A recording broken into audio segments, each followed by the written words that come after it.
If you've ever wanted to understand what a real predator hunt feels like when everything finally clicks, this day tells that story from the first second to the last. Because the moment we sat down on that opening stand there was a quiet tension in the air that you only notice after years of hunting, the wind sliding steady across the prairie, the sun just high enough to light the grass without blowing out the shadows, the collar placed perfectly upwind, and that feeling that something was already moving long before we ever laid eyes on it, and then in an instant the silence shattered as two coyotes came absolutely flying in like torpedoes, low to the ground, full speed, no hesitation, cutting across the open country left to right, and it was chaos in the best way possible, quick calls of left, right, hold on, followed by 2 clean shots and 2 instant drops. Both coyotes rolled on the run within seconds of the call starting, dust hanging in the air, adrenaline pumping so hard you can feel it in your chest, and when we walked up to them it was obvious why this pair responded the way they did. A massive pale male with thick shoulders and heavy winter fur, the kind of dominant coyote that controls ground and causes real damage to livestock operations, and a female right beside him, both taken out clean, both exactly where they stood. And that first stand set the tone for everything that followed, because from there on out it was non-stop movement, non-stop thinking. Reading terrain, playing the wind, adjusting sound sequences, and trusting patience even when the action didn't come fast, because not every stand goes perfectly and sometimes coyotes circle wide, hit your tracks, smell where you walked in, or refuse to stop when you need them to, forcing fast decisions and running shots. And more than once a coyote looped completely downwind, caught our scent, tried to peel out of there, and still ended up piled up after a calm correction and a clean shot. And those moments are what make predator hunting real instead of staged.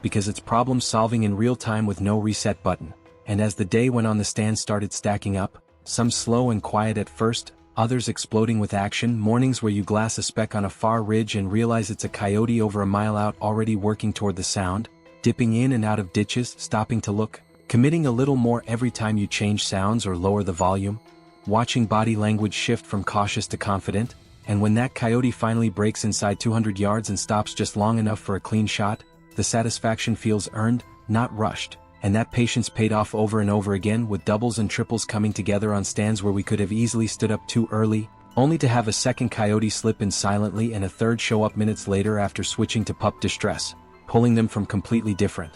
directions, proving again how territorial and competitive coyotes really are, especially dominant pairs that won't tolerate intruders. And each coyote looked different too, pale males, rusty-colored females, thick-furred winter dogs, all responding aggressively until it was too late, and even the longer shots felt deliberate and controlled, ranging carefully, settling into the rifle, holding just enough for wind, breaking the trigger clean, and watching a coyote spin once or twice and collapse without taking another step. Instant results that reinforce how important good fundamentals, proper equipment, and disciplined shooting really are. And throughout the day the teamwork never stopped, constant communication about movement, calling out coyotes cresting ridges or slipping through draws, spotting with binoculars, adjusting positions to avoid scent traps.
sometimes getting lucky when a coyote crossed just far enough ahead of our track to give us a shot before winding us and by. Midday the numbers told the story, coyotes down across pastures, hills and fence lines, each one representing fewer losses for ranchers and fewer predators pressuring calves, fawns and other wildlife. And even as the heat picked up and the wind shifted, the action didn't slow, with stands producing coyotes that came hard and fast, some charging straight to the collar within seconds, others sneaking in cautiously, testing the wind, forcing us to stay sharp and ready at all times because one.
Second the landscape looks empty and the next you're scrambling to get on a moving target, calling shots, watching coyotes appear seemingly out of nowhere, and by the time the sun started dropping lower we were tired in that good way that only a long, successful hunt delivers, legs sore from walking, shoulders tired from shooting and carrying gear, voices hoarse from calling and excitement, but still riding that edge, replaying shots, laughing about close calls and already talking about the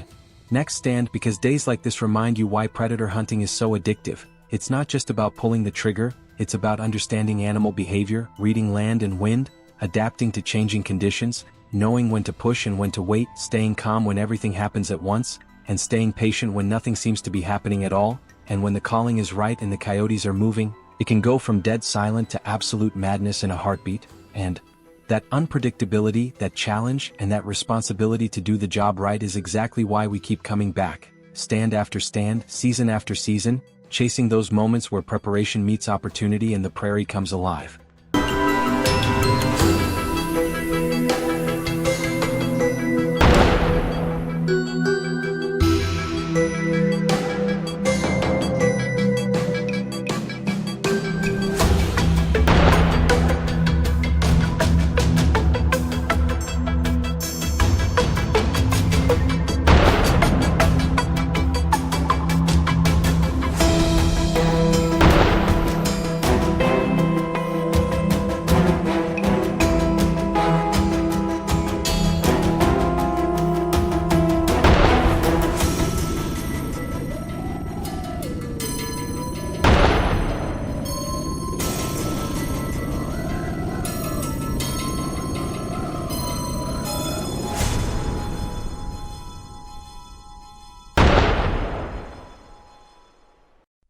If you'll enjoy this video, please like and subscribe my channel for more information.